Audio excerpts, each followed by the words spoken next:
I was working for a company in London and was made redundant. So I started working and doing some hardware for another friend. And then another friend said, you know what, as I'm going around and explaining what I'm doing when I'm fixing the machines, you should train people to do it. You'd be a good trainer.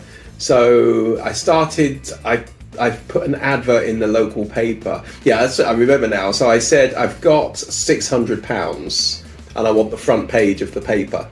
And it was just the local paper. And they said, £600, no, we could do a little small place on this.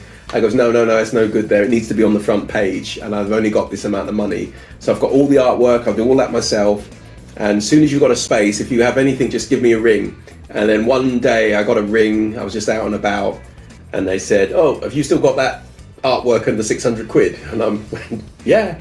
He goes, could you get it to us in 20 minutes?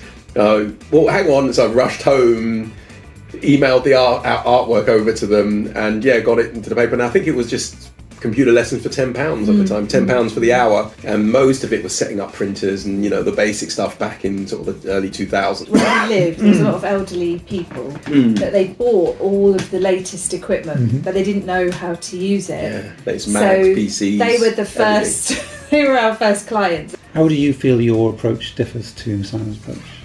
Yeah, we're completely different. I didn't invoice people, basically. Because I think he's very much, very friendly, doing everything, but not so much thinking about, oh, I need to invoice them now and I need to do this, and, you know. So that's why eventually, because I was working for a small company, I thought, you know what, I think I need to leave here and then just work with Simon, and I do all that side of things. What's it like to be married and be business partners? Delightful, isn't it? It is love, yeah. Right. You know what? No, I asked this.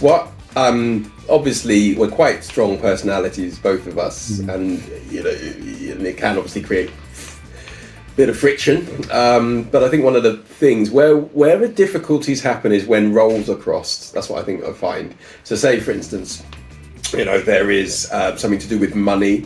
Cindy that handles it. You know, how much is this going to be? How much are we going to charge Cindy? I would not get involved in that whatsoever. And usually technical things, I deal with it. Like the other day, I asked Simon to come on a call with a client because we were talking about Excel training, and then he broached into my side of things, which was like, oh yeah, you don't want online manuals, do you? I get your paper manuals, you know what? And then after the call, I was really annoyed because I was like, great, we've just like lost my money now on that. I was like, just talk about Excel. So it is a hard work, but you're sort of working for your baby, you know, which does sweeten it a lot more than working for someone else. So I'd just say, if you're sort of thinking, shall I start my own business or not, then I would go for it, definitely.